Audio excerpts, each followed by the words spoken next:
2004년 8월 13일 아침부터 내린 비로 유난히 서늘한 느낌이 들었던 이날, 중국 산시성 샤량진 밍싱촌에 살았던 메이링이 막 잠자리에 들었을 무렵 밖에서 이상한 소리가 들려왔습니다.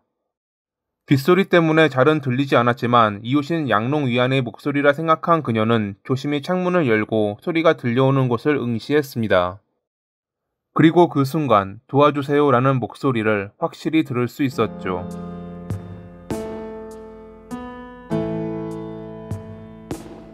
그녀는 어머니를 깨워 상황을 설명했고 그들은 근처에 사는 마을 촌장 왕 씨의 집으로 갔습니다. 왕 씨는 예산일이 아니라 판단하며 손전등을 들고 양릉 위안의 집으로 향했습니다.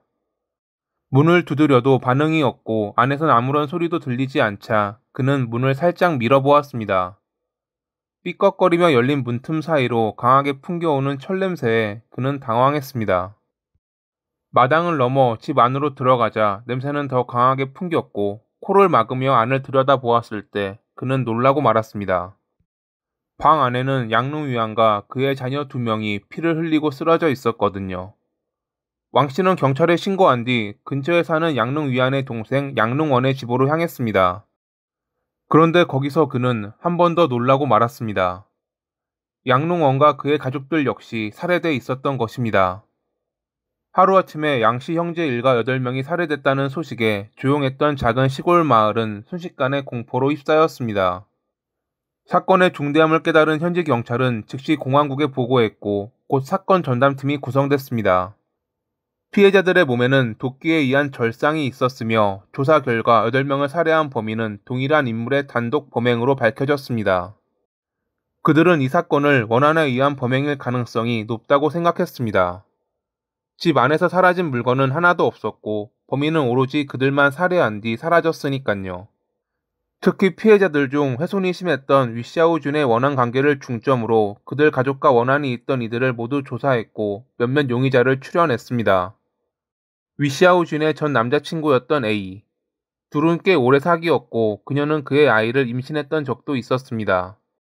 그런데 그녀가 그를 버리고 부유한 양릉원과 결혼하자 A는 분노했고 지인들에게 언젠가는 위샤오준을 죽이겠다고 말했습니다. 경찰이 그를 찾아갔을 때 그는 자신이 그런 말을 하긴 했지만 당시에는 그녀의 배신으로 감정이 격해져 그런 것이지 실제로 그럴 생각은 없었다고 주장했습니다. 거기다 그는 사건 당일 이웃 마을에서 밤을 새웠고 알리바이를 증명해줄 사람들이 많았기에 일단 용의자에서 제외됐죠. 양릉 위안과 마찰이 있었던 B. B는 양릉 위안의 전 아내인 위안치의 남동생으로 동네에서 유명한 깡패였습니다. 과거 양릉 위안이 누나를 괴롭혔다는 걸 알고 찾아가 구타한 적도 있었죠. 이 사건 뒤로 위안치는 그와 이혼했지만 당시 2아이의 양육권을 모두 양릉 위안이 가져갔습니다.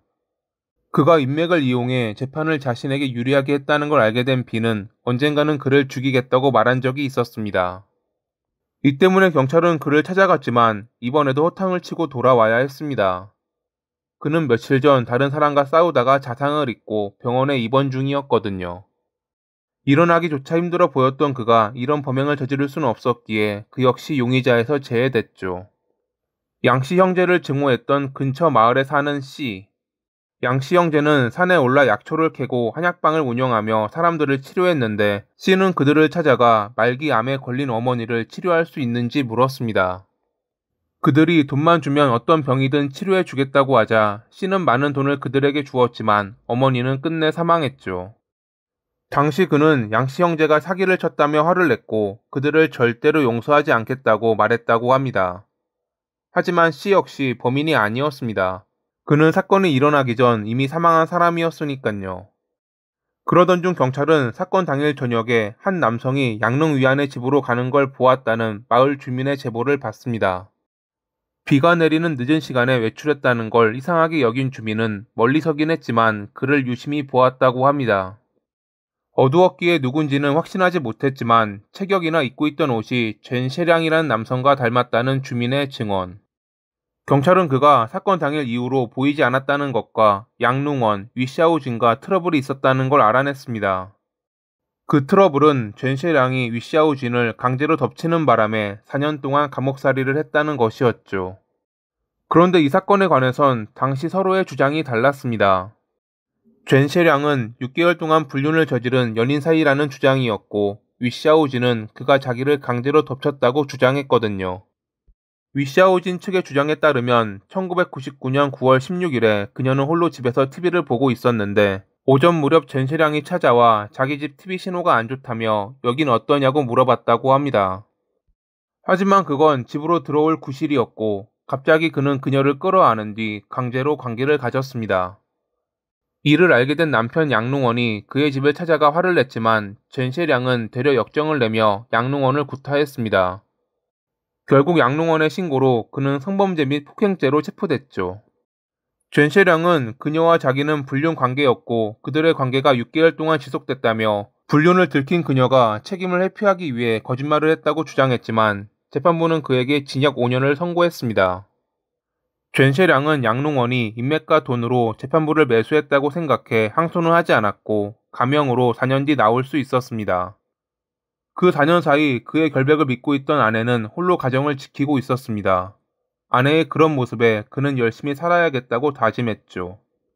하지만 마을 어디에서도 그는 환영받지 못했습니다. 주민들은 그를 성범죄자라며 손가락질했고 양씨 일가가 손을 써둔 덕분에 제대로 된 일자리도 구하기 힘들었습니다. 돈도 없었기에 이사는 꿈도 못 꾸는 처지.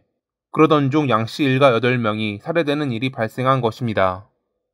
사건이 발생한 당일 그가 사라졌고 확인 결과 그의 집에 있던 도끼도 하나 없어졌습니다. 경찰은 그가 범인일 가능성이 높다고 판단하며 주변을 통제하고 5만 위안의 현상금을 걸었습니다. 사건 발생 5일 뒤인 5월 18일, 음식을 훔쳐먹은 한 남성이 산으로 도망갔다는 제보가 들어왔습니다. 인상착의를 통해 그들이 찾던 젠셰량이라는 것을 확인한 경찰은 주변 일대의 검문을 강화하며 산을 수색했습니다.